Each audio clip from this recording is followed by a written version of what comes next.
देश और दुनिया में हर रोज घटते हैं कई अपराध, लेकिन इस हर केस की कहानी होती है कुछ अलग। हम लाए हैं आपके सामने वो सच जो अक्सर छुप जाते हैं। नमस्कार, मैं हूं आपके साथ सृष्टि पांडे और आप देख रहे हैं क्राइम स्पेशल बुलेटिन गुनाह, जहां अपराध की गुत्थी सुलझाई जाती है और न्याय की राह बनाई जाती है। तो चलिए शुरू करते हैं आपराधिक घटनाओं का ये सफर।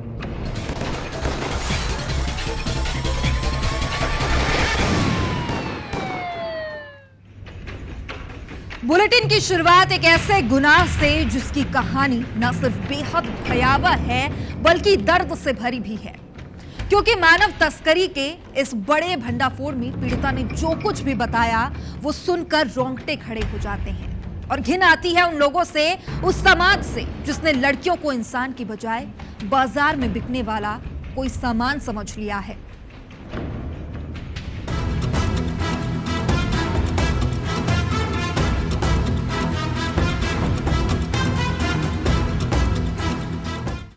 एक लड़की प्यार में पड़कर सब कुछ गवा देती है। अपना घर, अपना परिवार छोड़ अपने इश्क को मुकम्मल करने अपने आशिक का साथ चाहती है। उसे भरोसा था कि जिससे उसने दिल लगाया है वो उसे जिंदगी की वो खुशियां देगा जिसकी वो हकदार है, लेकिन उसे क्या पता था कि जिस पर वो आंख मूंद कर भरोसा कर रही है वो उसकी जिंदगी को जहन्नुम बना देगा। मोहब्बत पर अंधा यकीन। मैं नहीं करूंगी बोल के, तो मेरे साथ जबरदस्ती मत करो, वैसे ही बता रही हूँ, ऐसे करके बोली तो भी वो नहीं मानी। सुमित जिससे शादी हुआ था वो हुई। फिर उसके बाद में सुबह भोर में 5 बजे उसके पापा मेरे से रेप किए।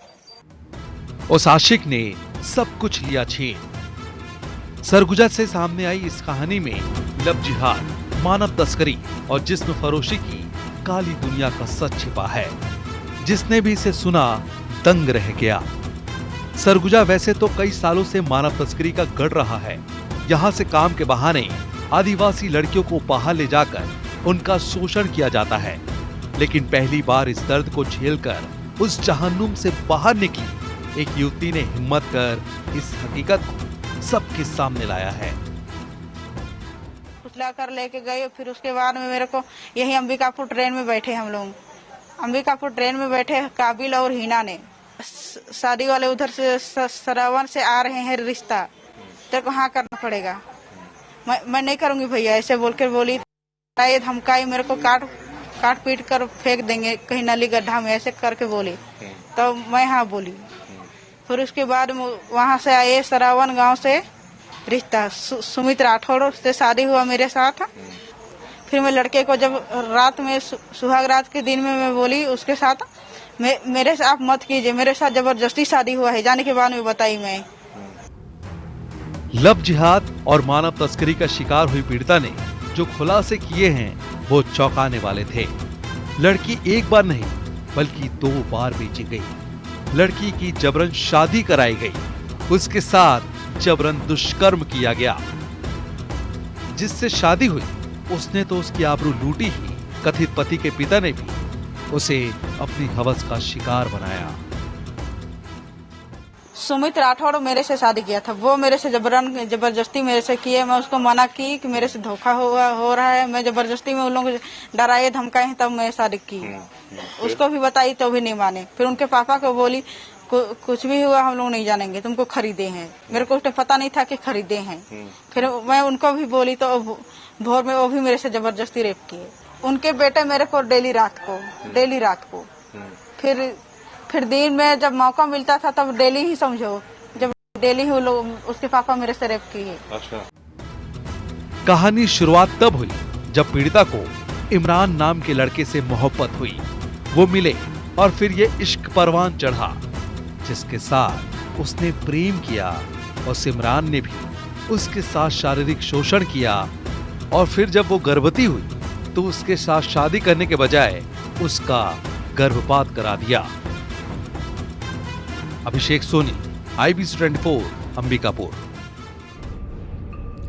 जरा सोचिए कि जिस कहानी को सुनकर हम उस दर्द को महसूस करने की कोशिश कर रहे हैं वो दर्द इस पीड़िता ने झेला है, क्योंकि उसे कभी बेचा गया था, कभी उसे अपनी हवस का शिकार बनाया गया था, तो कभी उसे जानवरों की तरह बांधा गया था और पीटा भी गया था।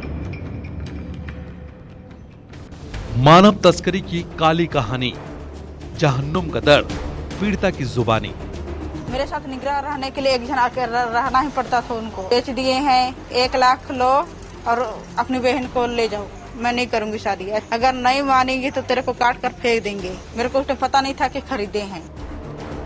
जशपुर की रहने वाली पीड़िता काम के सिलसिले में अंबिकापुर आई थी। इमरान से प्यार और फिर धोखा मिलने के बाद उसकी मुलाकात काबिल अंसारी नाम के युवक से हुई। उसने पीड़िता को दूसरे प्रदेश में काम दिलाने का झांसा दिया और फिर काबिल की पत्नी हिना और सास रामेश्वरी ने मिलकर उसे एमपी के सुरेंद्र कुशवाहा और शकील के पास 40,000 में बेच दिया, जिसके बाद उसके साथ जबरन दुष्कर्म किया गया। जिसने भी पाया उसके जिस्म को नोचा और अपनी हवस शांत की। फिर सुरेंद्र ने डरा धमकाकर पीड़िता को यूपी के सुमित राठौर को 70,000 में बेच दिया और उसके साथ उसकी जबरन शादी करा दी। सुहाग रात के वक्त जब पीड़िता ने अपनी पूरी कहानी बताई और बताया कि उसकी जबरन शादी हुई है, तो उसका दर्द समझने के बजाय सुमित ने पीड़िता के साथ जबरन दुष्कर्म किया। हद तो तब पार हो गई जब सुमित के पिता ने भी पीड़िता को अपनी हवस का शिकार बनाया। नहीं, हमेशा ताला लगा रहे थे गेट को, हमेशा बालकनी वाला गेट को भी लगा रहे थे। जब सीढ़ी चढ़ते हैं वहाँ का भी गेट हमेशा लगा रहे थे ताला। मेरे साथ निगरान रहने के लिए एक जन आकर रहना ही पड़ता था। उनको एक साथ मेरे को हमेशा रखते थे। मैं करिश्मा दीदी को कॉल की 19 तारीख को कॉल की, मैं रिक्वेस्ट करके पापा आप कॉल कीजिएगा। फिर वो पापा ने बोले कि मेरे पास कोई बेच दिए हैं, 1 लाख लो और अपनी बहन को ले जाओ, 1 लाख दो मेरे को। एड्रेस जब पूछी दीदी तो बताने के लिए मेरे को मना कर दी। उरई और कानपुर ऐसी बता पाई मैं। अब मैं को कड़ी से कड़ी सजा दिलवाना चाहती हूँ। जो है जालौन ग्राम सरवान के एक परिवार के हाथों में जो है जो पीड़िता थी उसको बेच दिया गया और करीबन 70,000 रुपये में जो है उसका सौदा किया है। और इस प्रकरण में पुलिस ने जो है सभी आरोपियों को इसमें गिरफ्तार किया है। जिन लोगों ने शादी की थी, जिनका नाम सुमित राठौर है, उसने पीड़िता के साथ दुष्कर्म भी किया था। उक्त प्रकरण में जो है उसमें आवश्यक वैधानिक कार्रवाई भी की गई है। यही नहीं, उसे नजरबंद कर एक कमरे में रखा जाता था। उसके साथ जबरदस्ती होती और मना करने पर मारपीट की जाती। इस बीच किसी तरह पीड़िता ने अपनी बहन से संपर्क किया, उसे अपने साथ घटी पूरी कहानी बताई। बहन की मदद से पुलिस ने पीड़िता को छुड़वाया और सभी आरोपियों को गिरफ्तार कर लिया। लेकिन पीड़िता का प्रेमी इमरान अभी भी पुलिस की गिरफ्त से बाहर है। आईपीसी 24 के कैमरे पर पीड़िता ने जो खुलासे किए वो बेहद खौफनाक और भयावह है। लेकिन ये तो सिर्फ एक पीड़िता की कहानी है। ऐसी कितनी लड़कियां हैं जो इस दर्द और इस नर्क जैसी जिंदगी को जी रही हैं। ऐसी कितनी लड़कियां हैं जिनकी खरीद फरोख्त होती है, लेकिन कानून उनकी हिफाजत का वादा और दावा करने के बावजूद कुछ नहीं कर पाता। अभिषेक सोनी, आईबीसी 24, अंबिकापुर। तो देखना होगा कि गुनहगारों को आखिर कब तक सजा मिल पाती है। आगे बढ़ते हैं। कई बार हमारा शेखी बघारना, जिसे हम अंग्रेजी में शो ऑफ भी कहते हैं, बड़ी परेशानी खड़ी कर सकता है। कई बार तो ये शो ऑफ हमारी जान पर भी आता है और ऐसा ही हुआ जबलपुर में एक शिक्षक के साथ, जिसने शादी की चाहत और शेखी में उसकी जान ले ली। जी मेरी शादी आदि नहीं हो रही, 18 एकड़ जमीन भी है। आपकी 18 एकड़ जमीन है तो क्या लड़की वाले नहीं देख पा रहे हैं कि आपकी 18 एकड़ जमीन? कितनी उम्र हो गई आपकी? मेरी हो गई 45 साल। 45 तो हो ही गई। अब क्या लड़कियां वैसे भी कम हैं, लड़के ज्यादा हैं, तो आपके खाते की लगता भगवान ब्रह्मा जी बनाना भूल गए। जी। आपके हिस्से वाली। सुना आपने, बस यही वीडियो इस शख्स के साथ गुनाह का जरिया बन गया। इस शख्स की शादी की चाहत ने सब कुछ छीन लिया। कथावाचक अनिरुद्धाचार्य महाराज से सवाल करने वाला ये शख्स जबलपुर के पड़वार गांव का रहने वाला एक शिक्षक है। इसका नाम इंद्र कुमार तिवारी है। इस वीडियो के वायरल होने के बाद उनके पास शादी के लिए एक रिश्ता आता है। लड़की की फोटो भेजी जाती है और फिर उन्हें उत्तर प्रदेश के गोरखपुर बुलाया जाता है। शादी की चाहत में 2 जून को वो अपनी जमीन गिरवी रख सोने चांदी के जेवर और कैश लेकर गोरखपुर पहुंचते हैं, जहां उनकी झूठी शादी करवाई जाती है और फिर उनसे जेवरात और कैश लूटकर 6 जून को कुशीनगर में उनका कत्ल कर शव फेंक दिया जाता है। कुशीनगर जिला उत्तर प्रदेश के थाना हाटा में 6 जून को एक डेड बॉडी मिली थी जो इंद्र कुमार तिवारी की थी और 11 जून को उसमें हत्या का अपराध थाना हाटा में दर्ज किया गया था। इसमें पूरी बात ये निकल कर आई कि वो किसी धार्मिक आयोजन में अपनी शादी को बात के लेके कोई बात कहता है। जो वीडियो वायरल हुआ था उसको वो जो ठग गिरोह के लोग होते हैं उनने उस वीडियो को पकड़कर इससे संपर्क स्थापित किया और उसकी शादी कराने की बात कही और उसे गोरखपुर बुलाया। गोरखपुर जाने से पहले इंद्र कुमार तिवारी अपना कुछ नगद पैसे और कुछ जेवर बेचकर अपने साथ ले गया था। उस पैसे को उन लोगों ने लूट लिया और उसकी हत्या कारित की। इधर जब घर वालों को कोई खोज खबर नहीं मिलती तो घर वाले परेशान होकर पुलिस से संपर्क करते हैं। इसके बाद पुलिस उसकी तलाश में जुट जाती है। 13,800 उधार है उधर जेवर वाले। हाँ, उधर कितने के जेवर ले गए थे? 1,20,000 की बता रहे जेवर ले गए थे। हाँ, और घर से भी जो भी ले गए हो, ATM मोबाइल तो अब लाए थे, जो भी लग रहा हो, जितना भी रहा हो, बोर के पैसा उधार करके गया है और वो लोग कह रहे हैं कि हम बोर के पैसे भिजवा रहे हैं। अभी तक बात वही है, कल तक। इधर कुशीनगर पुलिस को इंद्र कुमार की बॉडी मिली तो उन्होंने जेब में मिले दस्तावेजों के जरिए मझौली पुलिस से संपर्क किया और मामले में हत्याकांड के मुख्य आरोपी कौशल गोंड और साहिबा बानो को हिरासत में लिया है।